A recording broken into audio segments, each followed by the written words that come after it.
Hi everyone, welcome pre-service teachers.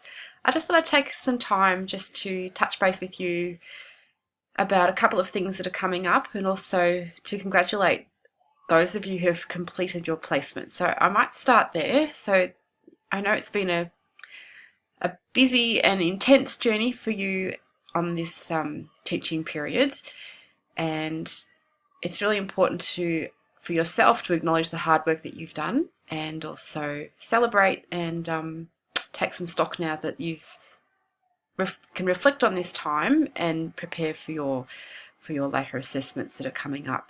And for the rest of you who are midway through and uploaded your interim reports, congratulations. I've really enjoyed looking at those and have provided some feedback on your progress. So thank you, and keep in touch with that. And if you need anything, you've still got those few weeks to go that to refine and keep working on those areas that you're getting feedback from your mentor teacher. So it's just really important that you stay in touch with the discussion board so that I can best support you in anything that you need.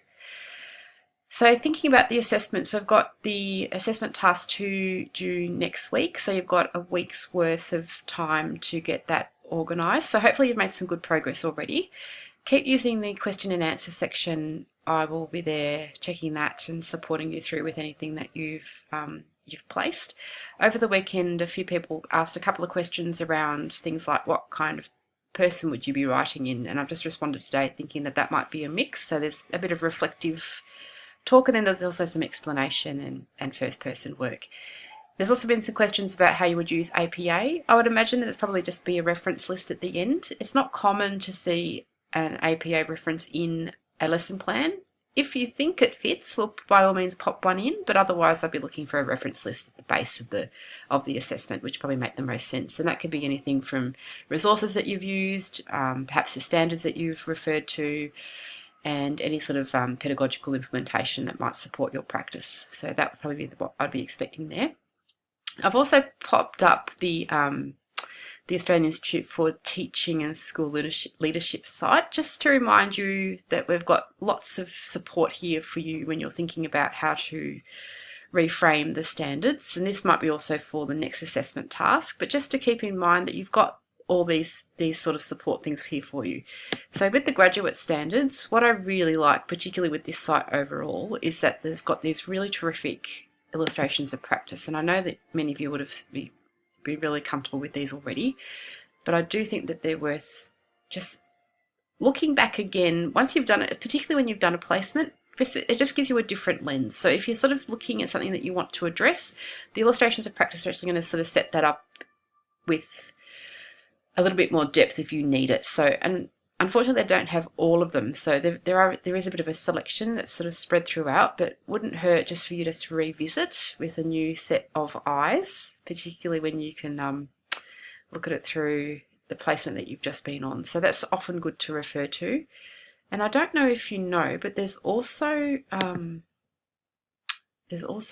some really good things that they've just released. One's an induction app, which is a mix of use. It can be used by mentor teachers, but also by beginning teachers. So it could be useful for you if you have a look through it and see what's on. So you download this on your phone, which could be very handy. And they've got the standards app as well. And in here, it just talks about, there's a nice little blurb that explains it. Let's see if I can find it for you. So we have the My Induction app, and then we have using it as a mentor or a school leader. And I thought this was nice. We've got a little tracker here, and it just says beginning teachers can use the tracker to monitor their professional well-being, which is really important, as you know yourself when you're in a really intense period. Users respond to questions about their enthusiasm, self-efficacy, stress, and perceived support. The results can be used to inform discussions about your beginning teachers' well-being and approaches to keep them feeling positive and avoid burnout. So it might just be worth having a squiz just to sort of help you frame your progress and also support your reflection. So just thought I'd just bring that to your attention. I'd love some feedback as well if you have a chance to give me some at the end of the placement, not now, but you know, as you come across these things and any other things that you might find good supports. So if you're unpacking the standard, there's some information here too. So it's worth having a revisit of this site just to refresh your familiarisation of the standards that you're going to be addressing. Okay, I think that might be enough from me. I want you to stay in touch and just let me know how you're going.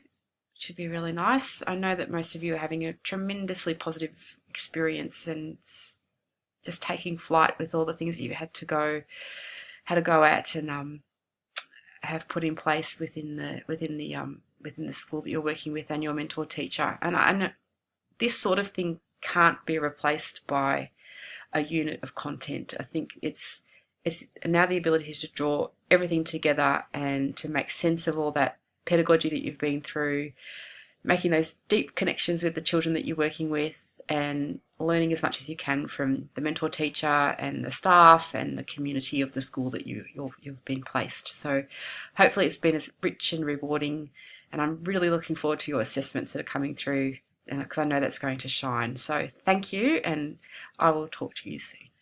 Take care, everyone.